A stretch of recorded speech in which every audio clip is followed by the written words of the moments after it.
either or, neither nor, somebody, everybody, none, few ইত্যাদি শব্দগুলো যখন লাইনে আমরা দেখি তৈরি হয়ে যায় কনফিউশন, কারণ বুঝে উঠতে পারি না সাবজেক্টটা এখানে সিঙ্গুলার সেন্সে ধরবো নাকি প্লুরাল সেন্সে ধরবো এবং সেই সেন্স অনুযায়ী ভার্বের কীরকম ফর্ম হবে এই বিষয়টাকে বোঝার জন্যই আমাদেরকে কিছু নিয়ম নীতি ফলো করতে হয়, যেটাকে আমরা বলি সাবজেক্ট ভার্ব এগ্রিমেন্ট বা সাবজেক্ট ভার্ব কনকর্ড। এর উপরে এর আগে আমি একটা ভিডিও করেছিলাম, আজকে আরও একটা ক্লাস নিয়ে চলে আসলাম। তোমাদের মধ্যে আমাকে রিকোয়েস্ট করেছিলে এই ভিডিওটা নিয়ে আসার জন্য, তো সেই জন্য খুবই সিম্পল কিছু লাইনসের আমরা দেখে নেব ট্রান্সলেশন, তার মধ্যে দিয়ে বুঝে নেব কিভাবে এই রুলগুলো হয়ে যায়। এইখানে আমরা যে সমস্ত লাইন্সগুলো দেখব সেই লাইন্সগুলোর মধ্যে দেখব ছোটোখাটো বিভিন্ন রকম বিষয় আছে, অতি সাধারণ বিষয়, কিন্তু এই ছোটোখাটো বিষয়গুলো কিন্তু অনেক বড় ড্যামেজ করতে পারে যদি না জানা থাকে। তো সেটাই এখান থেকে বুঝে নিতে হবে। দেখো এখানে প্রথম লাইনটা কি বলছে, ছেলেরা বা মেয়েটি কেউই যেতে চায় না। এরম ধরনের যখন কেউই না এরম টাইপের সেন্স আসে আমরা নিদার বা নাইদারের ব্যবহার করে লাইনটাকে বলতে পারি। তো সেই সেন্সে যদি লাইনটা আমরা লিখি তাহলে এরকমভাবে হবে, ছেলেরা, তো নিদার প্রথমে দেওয়ার পরে নিদার দ্য বয়েজ, তারপরে লিখো নর, না ছেলেরা না মেয়েটি, নর দ্য গার্ল,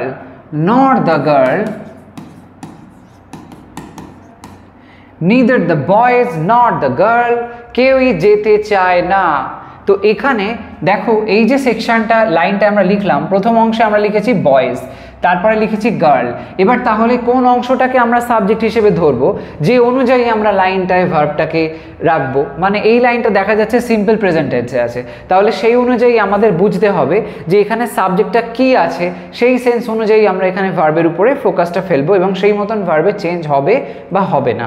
তো সেই মতন যদি করতে হয় এখানে নিদারের পরে যেটা আছে এটা আমরা ফোকাসে রাখবো না, আমরা ফোকাসে রাখবো এই গার্লটাকে যেটা নরের পরে আছে, এ হবে এখানে সাবজেক্টের পজিশনে থাকবে এবং ওই মেন সাবজেক্ট হিসাবে হয়ে ভার্বটাকে সেই মতন আমাদের লিখতে হবে। Neither the boys not the girl, কেউই যেতে চায় না, ওয়ান্টস হয়ে যাবে যেহেতু ভার্বটা এখানে সিঙ্গুলার ভার্ব হয়ে গেল, ওয়ান্টস টু গো। তাহলে এখানে দ্য গার্ল এইটা হলো সেই বিষয়টা, সেই সাবজেক্টটা যেটা এখানে ভার্বের উপরে ফোকাস ফেললো। যখন নেদার নট থাকবে তখন আমরা এরকমভাবে লাইনটা করতে পারি এই স্ট্রাকচারে। পরেরটা দেখো, হয় মেয়েটি নয়তো ছেলেরা যেতে চায়, আগের লাইনটারই একরকম অপোজিট করে আমি লাইনটা দিয়েছি। এখানে আমরা নিদার নরের যেটা আরেকটা ফর্ম হতে পারে অপোজিটে, সেটা হলো ইদার অর, সেইটা আমরা এখানে ব্যবহার করব। তো সেই অনুযায়ী যদি লাইনটা লিখি, হয় মেয়েটি, এখানে প্রথমে আসছে মেয়েটি, প্রথমে লিখবো ইদার বা আইদার বলতে পারো, তারপরে মেয়েটি the girl, either the girl, তারপরে কি করব, নয়তো ছেলেরা, অর দ্য বয়েজ,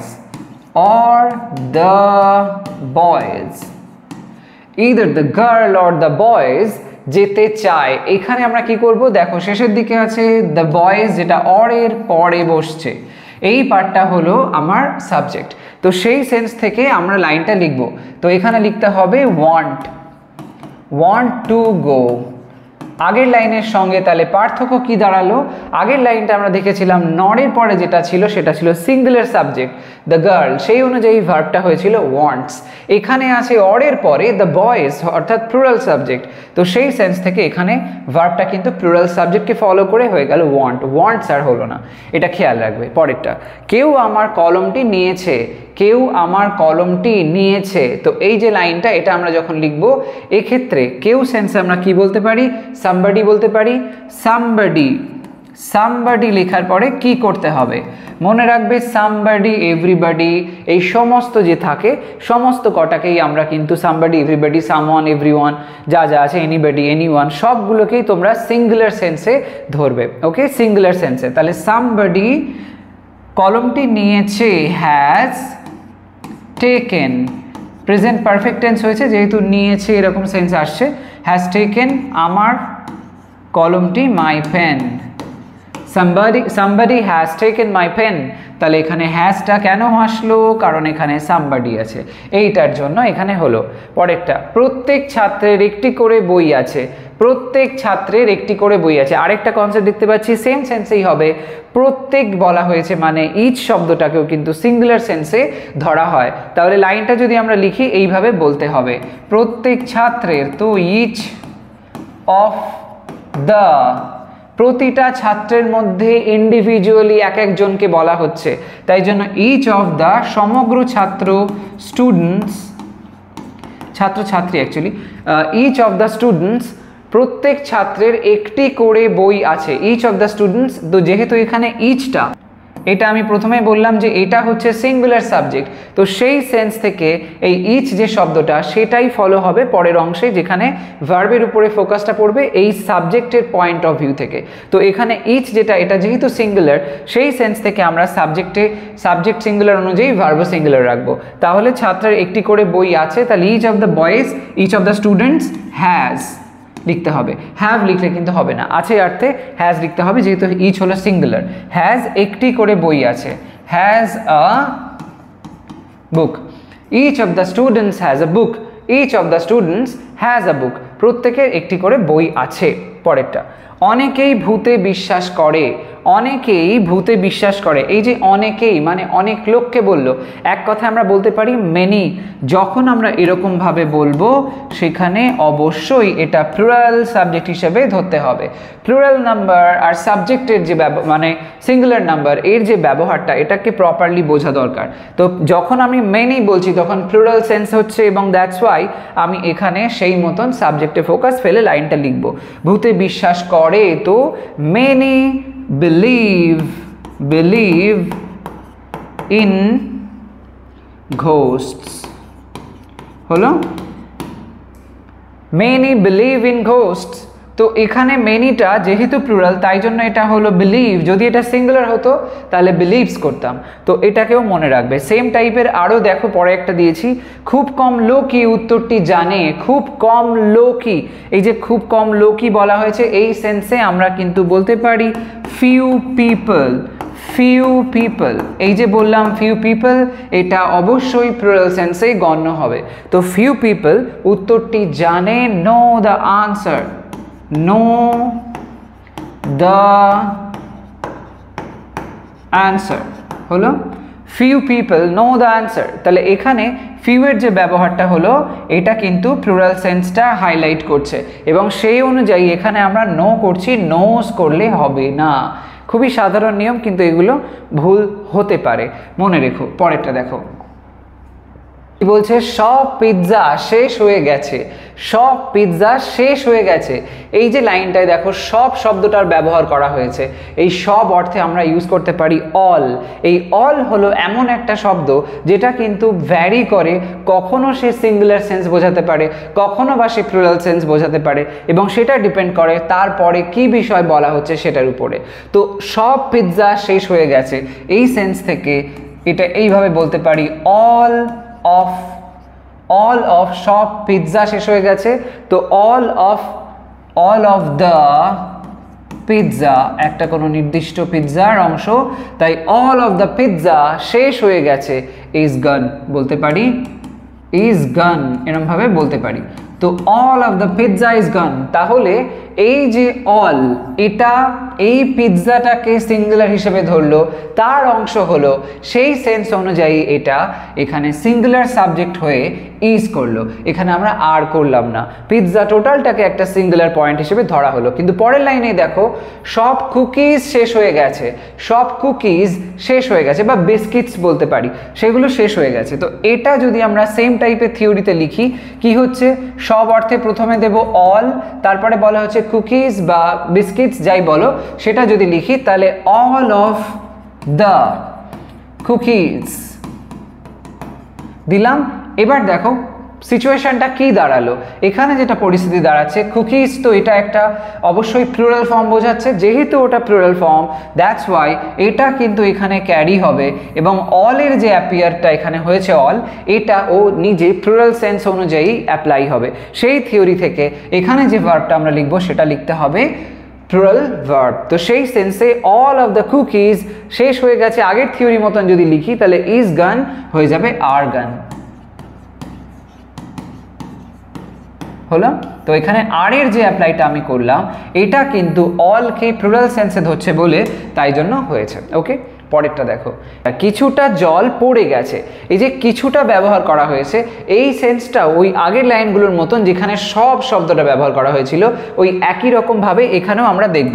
এখানে কিছুটা অর্থে ইউজ করতে পারি সাম, সেটা লিখতে হবে কিছুটা জল, some of the water, some of the water দিলাম। তারপরে জল পড়ে গেছে, প্রেজেন্ট পারফেক্ট টেন্সে আমরা লাইনটা লিখতে পারি, সেক্ষেত্রে কারোর দ্বারা পড়ে গেছে এরকম সেন্সে some of the water has been spilled এরকমভাবে বলা যেতে পারে, হ্যাজ বিন স্পিলড,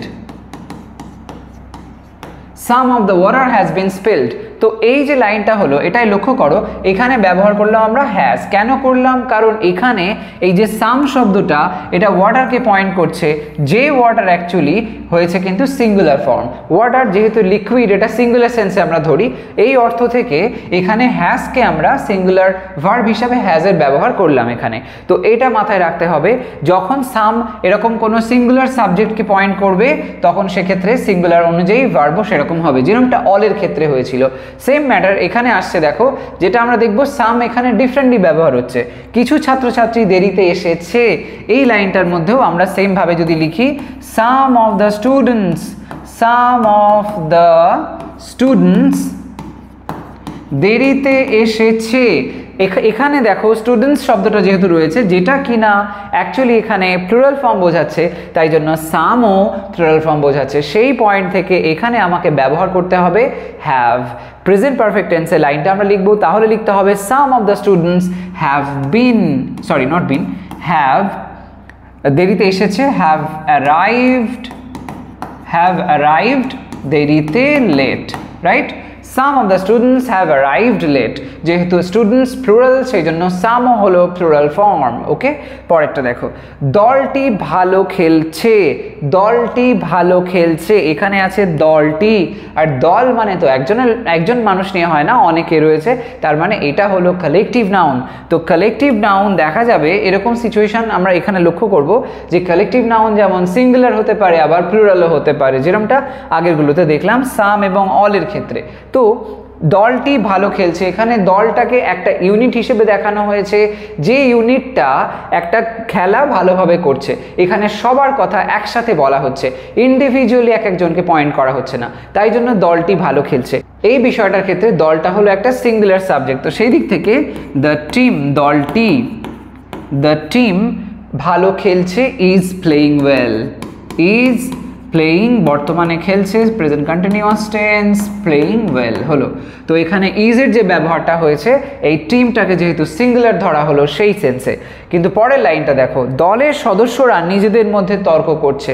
এখানে সদস্যরা বলা হয়েছে, মেনশন করা হয়েছে, কিন্তু আমরা সেটা লাইনে মেনশন করব না, তা সত্ত্বেও বিষয়টা কিন্তু বোঝাতে পারবো।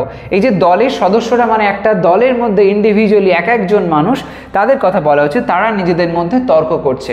তার মানে এখানে দলটা কিন্তু ভিতরে ভাগ হচ্ছে, সেই সেন্স থেকে দলটাকে আমরা সিঙ্গুলার সেন্সে ধরবো না, প্লুরাল সেন্স অনুযায়ী আমরা অ্যাপ্লাই করব। তাহলে যদি এখানে টিম শব্দটা প্লুরাল ফর্ম অনুযায়ী লিখি তাহলে কি হবে, তখন এইভাবে বলতে পারি দ্য টিম আর তর্ক করছে, arguing, the team are arguing among themselves, নিজেদের মধ্যে ঝামেলা করছে, তাই জন্য অ্যামং দেমসেলভস কথাটা জুড়ে দিলাম। The team are arguing among themselves.